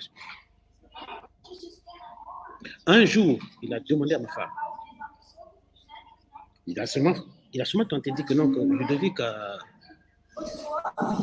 7 travailleurs-là. Il paye les impôts pour ces 7 travailleurs. On me dit que oui. Parce qu'il était avec ses amis là. Il dit que non, est-ce que tu peux me montrer? Il m'a montré le dossier. Après, il a dit que non, que moi j'ai seulement blagué, je connais. Lui, comment tu connais? Il dit que non, qu'il a son numéro matricule. Par le numéro matricule, je le fais rentrer dans la base. Je le vois qu'il est toujours en vert. Donc, en Ukraine, ils avaient monté le truc que si tu es en vert, tu ne verras personne chez toi. Et si tu es en rouge, en jaune, là, on t'envoie une lettre pour savoir est-ce que tu as fermé, ou bien tu as des problèmes, ou bien comment. Dès que tu passes en rouge, là, c'est là où tu vas voir les gens. Mais si tu es en vert, si toi tu payes les impôts comme il se doit, pourquoi on doit venir t'embêter? Pourquoi on doit venir t'embêter? Or, au Congo, par exemple, on peut faire des projets de stimulation.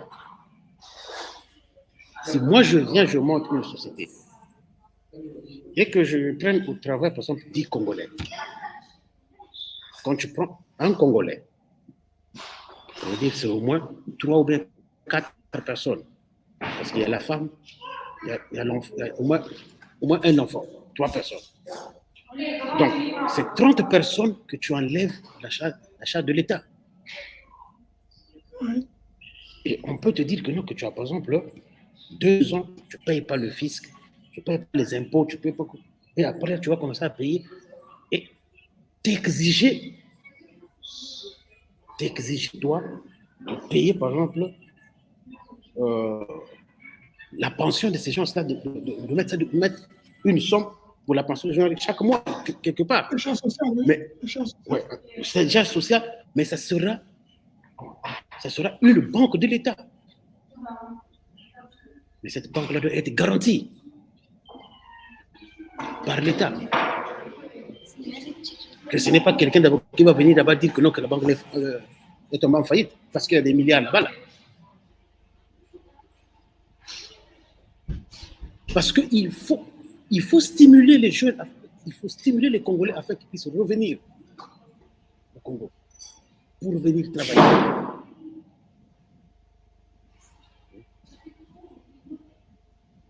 Pour venir travailler. Et ce n'est pas depuis ton blanc comme ça que tu vas te mettre debout que non, que tu vas venir au Congo, que non, que tu vas venir travailler. C'est vrai que non, que quelque part, on critique, parce qu'on est devenus des experts dans la critique. On critique seulement pour critiquer. Quand il faut critiquer, il faut parfois aussi donner des solutions, apporter des solutions. Mais ce dialogue-là, hein, ce sont nos papas qui sont là-bas, là, des ministres, qui doivent chercher ce dialogue-là. Parce que l'État dépense de l'argent pour envoyer les enfants étudier en Europe. Mais ils ne se sont jamais posé la question pourquoi ces enfants-là ne repartent pas. Parce que si se s'était posé la question de savoir pourquoi ces enfants-là ne repartaient pas, depuis longtemps, ils devaient trouver des solutions.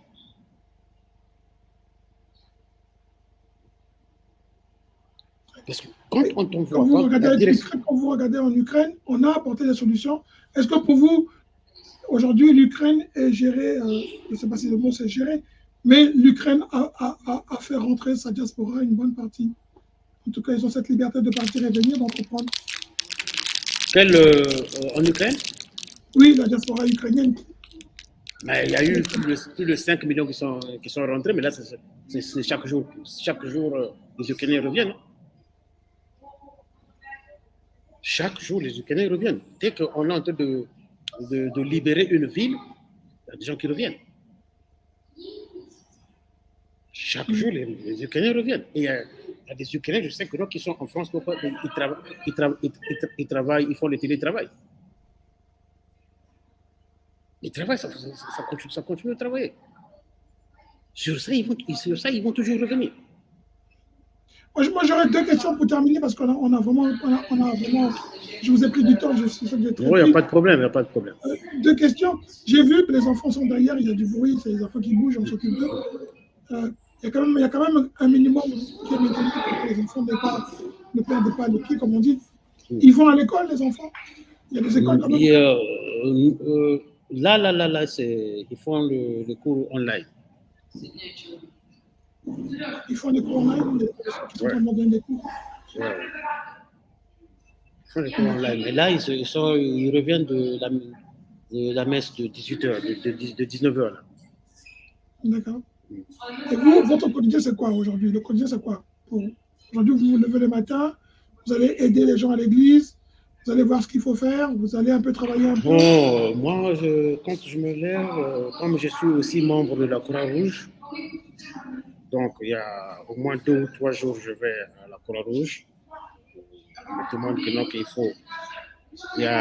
Comme il y a tellement beaucoup de gens qu'on a déplacés, tu vois, il y a des vieilles, il y a des malades. Donc parfois, c'est des médicaments qu'on va déposer, parfois, c'est la nourriture qu'on va déposer.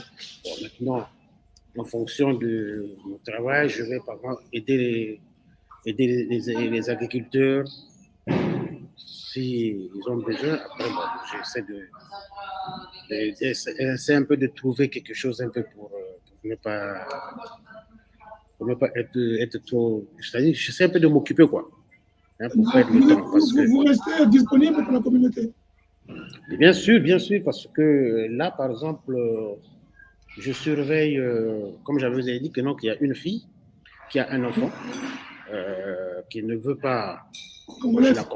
Je la comprends, une Congolaise, je la comprends, elle ne veut pas laisser son mari. Parce que je lui avais dit que non, que si tu veux, je peux t'aider à sortir. Parce que toi, avec l'enfant, tu sors. tu peux aller en Pologne, le temps d'attendre. Quand ça finit, tu peux revenir parce que ton mari est ici, parce que son mari ne pourra pas sortir. Hein? Elle ne veut pas, donc je lui ai dit que non, qu'on reste en contact parce que s'il y a un changement, dès que je sens qu'il y a un changement de ton côté là-bas, là, bon, il faut te faire sortir. Il faut que tu puisses sortir. Bon, maintenant, avec le consul honoraire, monsieur Robert Nzanza, on a un contact. On a déjà un contact aussi avec monsieur Ebelebe de l'ambassade du Congo en France. Celui qui est en charge de l'OGES. Ouais, de l'OGES. Avec lui, on fait des laissez-passer aux gens. Ceux qui veulent rentrer en France, ceux qui ouais, par exemple, nous là qui avons la nationalité ukrainienne, donc on nous fait des laissez-passer et ça nous permet de sortir. Parce qu'il faut se dire, il faut se dire que non, il y a beaucoup d'enfants de Congolais qui sont restés ici, des métis. Il y a beaucoup. Par exemple, là où je suis, j'ai au moins même 5 ou 6 enfants. Bon, ça, c'est des enfants des amis anglophones qui étaient venus, que j'avais pris, qui étaient venus avec moi. Donc là, on a envoyé encore des dossiers par le biais d'un de mes doyens, d'un Congolais, Rufin Maïla, avec le grand frère Franck Mingolo. Donc on fait faire des laissez-passer aux gens et après à ces enfants-là, afin qu'ils puissent sortir. Il y a quand même une solidarité qui s'est mise en place et que donc vous êtes en même temps un peu, comme on va dire, une espèce de, excusez-moi le terme pour l'espèce, mais vous êtes en quelque sorte un médiateur entre l'administration congolaise et puis les autorités ukrainiennes et la communauté congolaise et aussi la communauté ukrainienne. Ben oui, oui, bien sûr, parce que bon, ça c'est quelque chose que je faisais souvent quand j'étais à Kharkov. Quand les étudiants ils avaient des problèmes en commun, bon, parfois ils m'appelaient.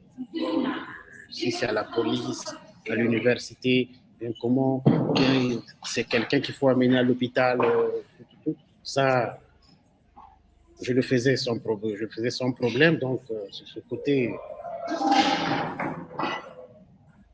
on le fait. Bon, maintenant qu'il y a eu le contact avec le représentant, le consul honoraire et M. Ebelebe, donc il y a le contact, quoi, il y a le contact. Donc si on peut développer, bon, on verra comment ça va se passer. Maintenant, il y a un point que je voulais soulever parce que il y a des gens qui se posent la question que non, on prend les Noirs, on les envoie dans l'armée de force, bien comment. Je peux dire que c'est faux. C'est faux parce que tous nos enfants, ils sont dans la partie ouest. Personne d'eux n'a été pris dans l'armée. Ils sont en âge d'aller combattre ou pas du tout? Oui, mon enfant, par exemple, il a 21 ans. On ne le force pas. Mais j'étais parti, les représentants de l'armée, ils m'ont dit on ne peut pas les prendre. On ne peut pas les prendre. On ne peut pas les prendre parce que ils ont peur. Ils disent que non, si on les prend et qu'ils tombent dans les mains des Russes, ils vont dire que non, qu'il y a des Américains. Parce qu'ils sont métis. Oui. Voilà pourquoi même nous, les Noirs, on ne nous prend pas. Bon, maintenant, quand je vois, bon, c'est pour protéger quand même les autres qu'on refuse de prendre pour éviter qu'il y ait cet amalgame. Non, c'est qu'il faut comprendre une chose. Oui. Quand il y a eu la guerre, quand il y a eu la guerre, les premiers 2 jours là. Oui. Le 3e jour, il y a eu tellement d'Ukrainiens qui sont partis envahir les postes de police parce qu'ils voulaient les armes pour se battre, que l'État ukrainien s'est retrouvé qu'il y avait plus de garçons qui voulaient se battre que d'armes. Donc la mobilisation, il y a déjà eu 2 mobilisations. Il y a déjà eu 2 mobilisations en Ukraine. Il y a déjà plus de monde. Là, il y a une réserve de quelque chose de 125 000 Ukrainiens qui n'ont pas encore utilisé. L'Ukraine est grand comment? L'Ukraine, c'est combien d'habitants? C'est quelle superficie? L'Ukraine, c'est 43 millions d'habitants. 43 millions d'habitants. Ouais, et superficie. C'est grand, c'est aussi grand que la France. Non, c'est plus grand que la France, plus grand que l'Allemagne. L'Ukraine est grand. C'est gigantesque. L'Ukraine, c'est un grand pays. C'est un grand pays. C'est vrai que non, que la Russie est plus grande. La Russie étant une fédération. On va arriver au terme de notre conversation. En tout cas, j'apprécie beaucoup que tu aies pris le temps de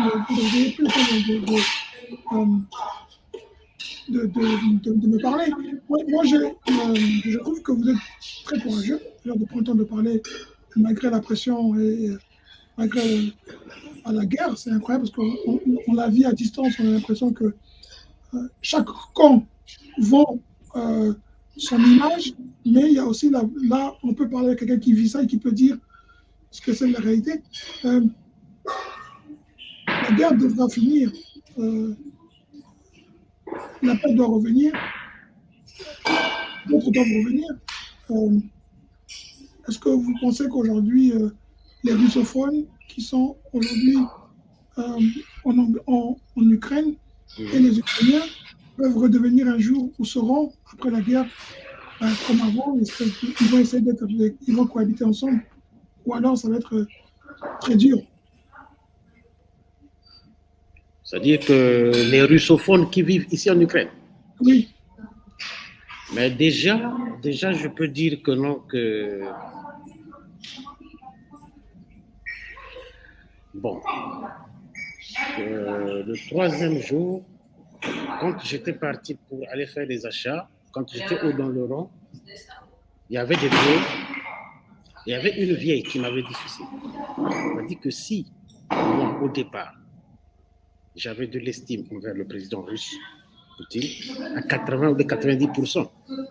Maintenant, là, même 0%, c'est fort. C'est plus. Il dit que non, que même s'il voulait venir me sauver, d'après ceux qui disent que non, venir sauver la population russophone, il dit que ce n'est pas de cette manière. Ce n'est pas en venir me jeter des bombes qui va me sauver. Donc, d'abord de un, la population russophone qui vit en Ukraine n'avait pas de problème. Il y a un exemple qui est là, palpable. La majeure partie des habitants de Kharkov, Donetsk, Lugansk, Sumy, Odessa, Krivorog, Mariupol, Nikolaev, Tchernigiv, ils sont où? Ils ne sont pas partis en Russie. Ils sont partis à l'ouest. Or, l'ouest de l'Ukraine, c'est là où on parle beaucoup plus ukrainien. Et chose encore que les gens doivent mettre en tête. Je retrouve beaucoup plus d'églises. Beaucoup plus d'églises. Et ça, c'est très important. Beaucoup plus d'églises à l'ouest de l'Ukraine qu'au sud-est. Et les gens prient plus à l'ouest qu'au sud-est.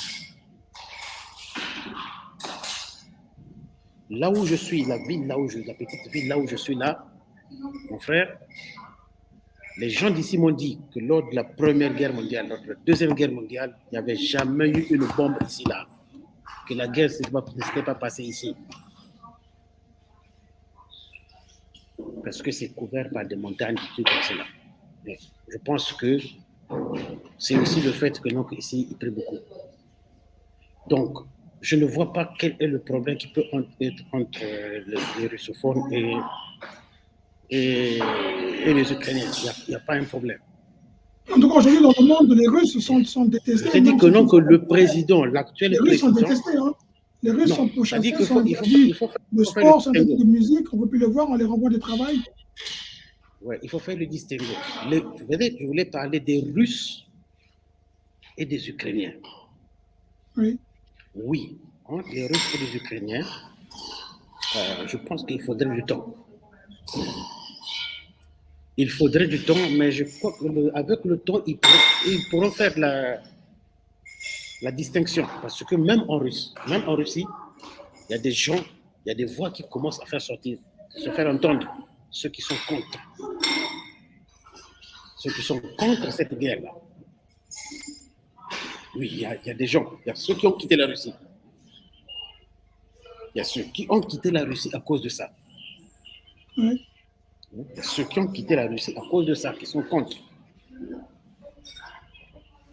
Donc, je me dis que non, c'est vrai que non, que si on dit que non, la guerre finit demain, après demain, que non, qu'ils vont causer entre eux, non.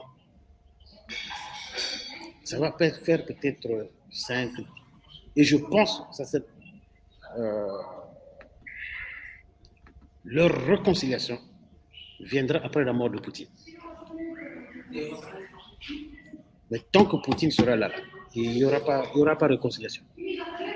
Ça sera difficile. Et ça sera difficile. Tant que Poutine sera là, il n'y aura pas une réconciliation. Il n'y aura pas une réconciliation. C'est-à-dire que... Parce que le mal, il est profond. Hein? Le mal, il est profond.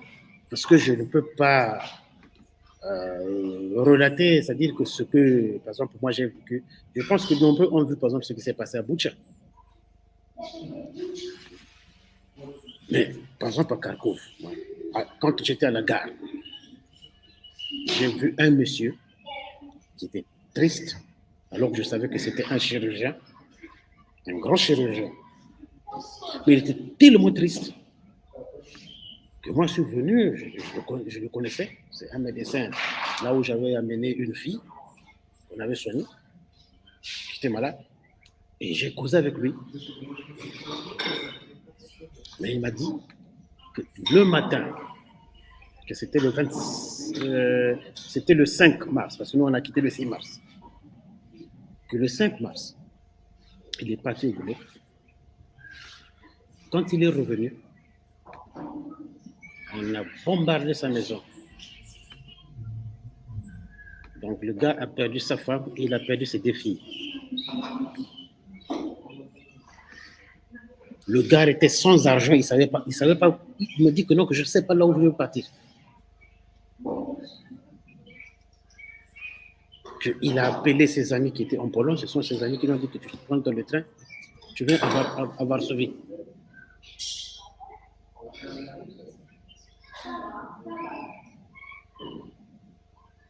J'avais pris, je ne sais pas combien j'avais là-bas, là.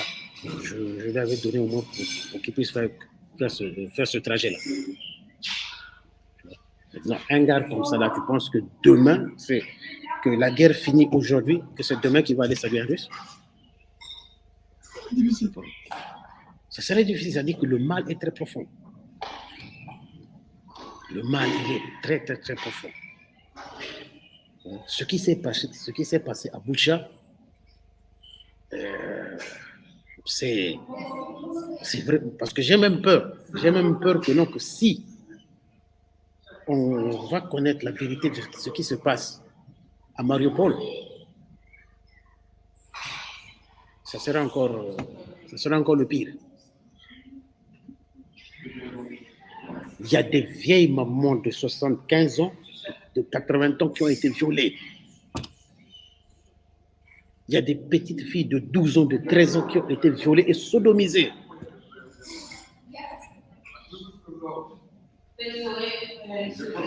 C'est pour ça que quand je vois les gens parler de ça, je dis qu'attention. Attention, parce qu'il faut choisir. Quand tu dis ces trucs-là, il faut faire attention, parce que si c'est un Ukrainien qui est à côté, là, ça va prendre une autre dimension. Le mal, vraiment, il est profond. Le mal, il est profond.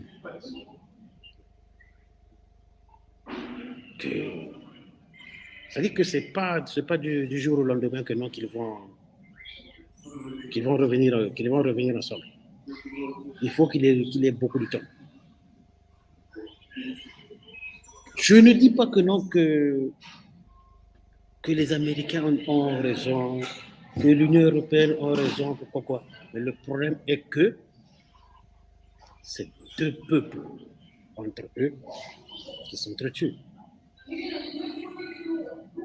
Et que, pour moi, je me dis que non, que c'est la Russie qui est venue de rentrer dans le territoire ukrainien et l'Ukraine se défend. Parce que si l'Ukraine ne se défend pas, ben l'Ukraine cesse d'exister comme pays. Alors, ceux qui disent que non, que le pays là n'a qu'à faire la paix, de quelle paix qu'on parle? Parce que Poutine a bien dit ce qu'il veut. Il ne faut pas oublier que Poutine avait envoyé les gens de Kadyrov, les gens de la Tchétchénie, pour venir tuer le président ukrainien. Ça, c'est trop, ça. Ça, c'est trop. Je ne peux pas. Un président, tu vas venir pour tuer un autre président. C'est vrai que les gens vont me dire que non, les Américains le font, mais ce n'est pas parce que les Américains le font que toi tu veux faire la copie. Parce qu'il y a quelle différence? Les Américains ne peuvent jamais faire la guerre contre le Mexique. Ou bien ils ne vont jamais faire la guerre contre le Canada. Ils ne vont jamais le faire.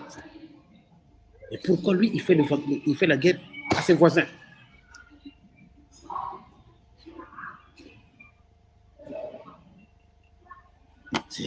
C'est ça le problème.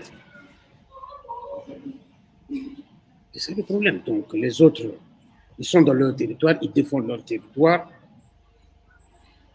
Pour finir, je vais poser une question. Oui. Le soldat ukrainien meurt, il sait pourquoi il meurt. Est-ce que le soldat russe sait pourquoi il meurt?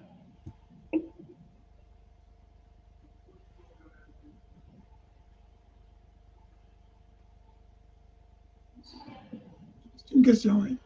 J'aimerais que nos téléspectateurs et téléspectatrices puissent nous répondre. Le soldat ukrainien, il sait que non, il meurt parce qu'il est en train de défendre son territoire. Maintenant, le soldat russe qui meurt dans le territoire ukrainien, il sait pourquoi il meurt.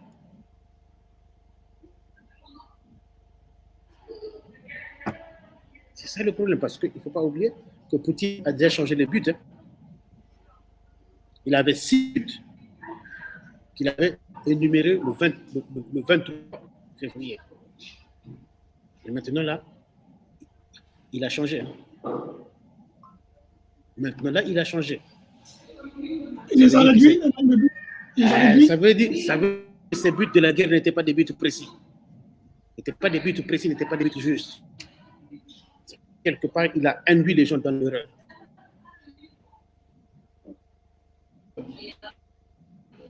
Il ne peut pas reconnaître aucun des cas. Donc, c'est ça. Bon, celui que tu voyais qui vient de faire passer, c'est mon fils. Hein. D'accord. Merci. Mais alors, je trouvais que merci beaucoup. En tout cas, merci pour la disponibilité. Oh, merci. Il y en aura beaucoup à dire, mais j'espère qu'on pourra encore parler et que. Oui, il n'y a pas de courage, hein, courage. Merci. Que Dieu nous protège. Est-ce qu'il y a un mot pour la diaspora? Pour la diaspora, j'aimerais remercier surtout la cellule de crise de Paris, surtout la cellule de veille du Congo de Paris, et la présidente, Madame Agnès Nounou. J'aimerais remercier les compatriotes qui nous viennent en aide. Je remercier M. Nzanza, Robert Nzanza, pour son dévouement. Je voudrais remercier M. Ebelebe pour son travail, car il est toujours tout prêt. J'aimerais aussi remercier le gouvernement qui, c'est vrai, au départ, il y a eu du tâtonnement. Après, les choses sont rentrées dans l'ordre. Merci du fait que non, qu'ils ont compris que non, qu'il fallait aider ces enfants. Maintenant, il faut vraiment les aider parce qu'il y a un problème, ils doivent continuer les études. Donc, j'espère que le gouvernement saura vraiment prendre les choses en main pour au moins leur octroyer des bourses, leur permettre de finir leurs études, parce que je sais que non, que nombreux ont vraiment le souhait de rentrer au pays, de travailler au pays, surtout les filles. Hein? Nombreuses d'entre elles me disent toujours que non, qu'il y a nous, on doit repartir au pays, je vais aller travailler au Congo, je vais aller travailler au Congo. Donc, vraiment, il ne faudrait pas qu'on puisse perdre ces cadres-là. Donc, je remercie vraiment tout le monde, tous les Congolais, parce qu'à tout moment, on t'écrit comment tu vas, comment vas-tu. Donc, il y a toujours l'attention, quoi. Ça te permet de vivre. Ça te permet de vivre, ça te donne la force. Donc, parfois, quand vous voyez que non, que les gens me demandent, maintenant à mes doyens, mes anciens qui ont étudié ici, là, qui me demandent pour un de nos doyens qui est à Kharkov, je vous demande de l'appeler parce que j'ai eu le contact. Je suis rentré en contact avec M. Ebelebe de l'OGES. Je lui avais déjà envoyé toutes les coordonnées possibles pour le doyen, pour lui faire un laissez-passer. Mais ça fait déjà plus de 2 semaines que le grand ne veut pas m'envoyer une de ses photos parce qu'on ne peut pas faire un laissez-passer sans photo. Vous m'excusez que non, que je puisse le dire comme ça parce que si je dis comme ça parce que je suis essoufflé. Je suis essoufflé, il n'arrive pas à envoyer sa photo. C'est-à-dire que je ne comprends pas. Je ne comprends pas, c'est-à-dire que j'essaie de l'aider. À tout moment, il faut que je l'appelle. Donc, je dois me rabaisser à tout moment. Moi, je suis fatigué. Moi, je suis fatigué parce que j'ai aussi des problèmes. J'ai aussi mes problèmes à régler. Donc, s'il arrive quelque chose, je n'aimerais pas que qu'on puisse me dire que non, que petit Ludovic, tu n'as pas fait ton boulot, tu n'as pas fait ceci. Moi, j'ai fait ce que je peux. Maintenant, si quelqu'un veut le numéro de contact par lequel il faut le joindre, vous savez comment me joindre. Vous m'appelez, moi je vous donne ce numéro.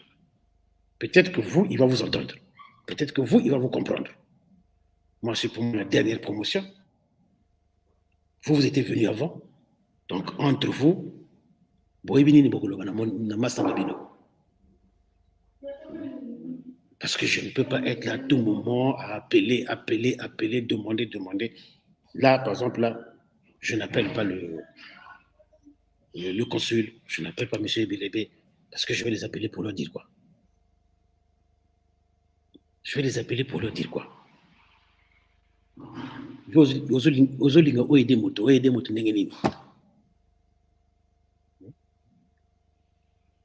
Parce que j'ai déjà eu le contact avec mes amis ukrainiens qui sont là-bas. Là. Ils m'ont dit, le jour où tu nous diras d'aller le prendre pour l'amener à la gare et de mettre le train, on va le faire. Mais le problème est que aujourd'hui, c'est tous les jours car la ville de Kharkov est bombardée. Oui. Est-ce que on va pas, je comprends votre émotion et puis lui aussi, mais est-ce que beaucoup d'entre nous ne sont pas arrivés à un niveau où on ne sait plus ce qu'on est, on ne sait plus ce qu'on veut, vu la situation parfois, on n'est pas arrivé à nos objectifs et tout ça, quand on se dit que je veux rentrer, qu'est-ce que je veux dire aux autres, que je veux dire aux uns aux autres, tout ça, ça peut aussi changer la manière de voir son avenir. Mais Parfois. oui, je comprends tout Le ça. danger, peut-être qu'il faut peut-être l'appeler Je là où comprends vous tout êtes. ça. Moi, je l'ai même dit, je l'ai même dit, que De venir grand vous frère, rejoindre. viens me rejoindre. Viens d'abord ici, là. Tu arrives ici, on reste. Si tu ne veux pas sortir, mais tu restes au moins avec moi. Comme ça, quand la guerre va finir, on va repartir ensemble. On dit parce qu'il faut quitter Kharkov. On dit que même le maire demande aux gens de quitter. Je dis, mais je ne sais pas. Tu es resté seul. Il est resté seul dans la ville de Kharkov, où il y a un doyen qui est dans le banlieue, mais là-bas, ça ne tire pas. Même lui, je lui avais dit, reste aux aguets, dès que ça commence, hein, tu fonces, tu arrives. Il m'a dit que non, petit, dès que ça démarre, je viens vers chez toi là-bas. Moi, je demande de quitter là-bas. Là. Rien. Donc. Comment on fait pour vous joindre, si on doit vous joindre? Un numéro de téléphone? Ouais, le numéro de téléphone, c'est plus 38. Je vais noter. 0038. 050. Oui. 706. Oui. 61. Oui. 53. Alors, je répète, hein, 0038 050 706 61 53. Voilà. Donc, il y a WhatsApp dedans, il y a Signal, il y a Telegram, il y a un peu tout là-bas. Donc, il y a même Viber dedans. Donc, comme on peut m'appeler à n'importe quel moment, il n'y a pas de problème. Et le décalage horaire entre Paris et puis... Paris et l'Ukraine, c'est 1 heure. Paris et l'Ukraine, c'est 1 heure. Ouais, maintenant Londres et l'Ukraine, c'est 2 heures. Donc, il est 19h à Londres, chez vous, il est 21h. 21 heures, oui, 21 heures. D'accord. Avec Brazzaville, c'est à peu près la même heure aujourd'hui. Hein. La même heure. Oui. En heure d'été. Donc, il est 21h chez vous, à Brazzaville, il est 19h. Oui. Alors, vous donnez quelle forme d'aide? On va dire, bien évidemment, l'argent, mais est-ce que les gens peuvent emmener de la nourriture, du foufou, de la semoule, déposer quelque part? Non. Il n'y a pas besoin, hein? D'accord. Non, moi, c'est surtout le doyen, c'est surtout les enfants de nos compatriotes qui étaient restés. Donc, c'est ça, je les appelle souvent pour un peu savoir où est-ce qu'ils sont, comment ça va, tout. On se débrouille, bon, on va voir si les papiers arrivent. On va les orienter, comment ils vont sortir, au moins aller même en Pologne, rester là-bas. Bon, maintenant, s'ils ont déjà dépassé les 21 ans, on ne pourra pas les faire sortir. Mais s'ils ont les papiers de laisser passer, ça, ils sortent facilement. Alors, on peut vous contacter pour tous les Congolais qui sont en Ukraine. Vous essayez de répondre aux questions aux parents, trouver les contacts, trouver où ils sont. Vous arriverez à répondre aux questions des parents. Oui. Là même, je suis à la recherche de l'enfant d'un de mes doyens. D'un de mes doyens, donc, qui avait été transféré d'une ville à une autre là. Donc, vous le recherchez? Je crois que c'est dimanche, bien lundi, j'irai à Lvov pour voir un peu la Croix-Rouge et voir un peu ceux qui ont assuré le déplacement là, parce que le grand frère m'a donné les coordonnées, m'a dit que non, les enfants avaient été transférés à Lvov, donc parce que l'enfant a une différence et il note tout. Donc, je veux un peu savoir, quoi. savoir dans quelles conditions, dans quelles conditions l'enfant est, donc, voir tout ça. C'est-à-dire que c'est difficile, c'est difficile. C'est-à-dire que on parle, mais il y a d'autres qui sont vraiment dans des conditions très, très, très difficiles. Oui. Moi, je pense que dans la vie, Dieu ne fait rien par hasard. Vous accomplissez une mission qui est merveilleuse et en tout cas que Dieu vous bénisse et que Dieu vous garde et qu'il vous protège dans ce que vous accomplissez. Oh, il fait déjà beaucoup parce que, bon, c'est pas si c'est un petit témoignage pour nos frères et sœurs qui adorent les témoignages. Résumer notre conversation, allez-y, oui. J'avais dit que non, que quand j'étais, la dernière fois que j'avais accompagné mes frères et sœurs à la gare, qu'on avait tiré sur ma voiture. Donc, j'avais 2 pneus qui avaient été touchés. Il n'y a pas très longtemps, ça fait peut-être une semaine de là, mes amis ukrainiens ont pu changer les pneus. Ils ont enlevé la voiture de là où c'était, au centre, à 14 heures poussière comme ça. Et à 17 heures, il y a eu des bombes qui sont tombées par là-bas. Là où était la voiture, avant? Oui, oui. Alors que la voiture a fait presque 40 jours là-bas. Là. Presque 40 jours, ou bien, ouais, 40 jours comme ça, on avait quitté le 6, ouais. Quelque chose de 40 jours là-bas. Là. Oui, donc, Dieu sait faire des choses. Oui. Dieu sait faire des choses. Et Dieu est dans les détails. Donc, faut vraiment mettre de la foi. Il faut mettre de la foi quand on fait quelque chose, il faut mettre de la foi. Et quand tu veux faire quelque chose, mets d'abord Dieu devant. Et le reste, il va te donner l'intelligence, il va te montrer le chemin. Parce que Dieu ne peut pas nous donner des épreuves qu'on ne peut pas supporter ou bien surmonter. Sinon, il ne sera plus Dieu. Merci, ça sera le mot de la fin, c'est une très belle phrase, ça conclut vraiment tout. En tout cas, Ludovic, on reste en contact. On reste en contact. On va noter votre numéro, on va diffuser la vidéo dès demain et je vous enverrai le lien bien évidemment. En tout cas, espérons tous, prions tous pour que la guerre finisse très vite. Merci beaucoup. Allez, on fait comme ça. Bien de choses à vous. Merci.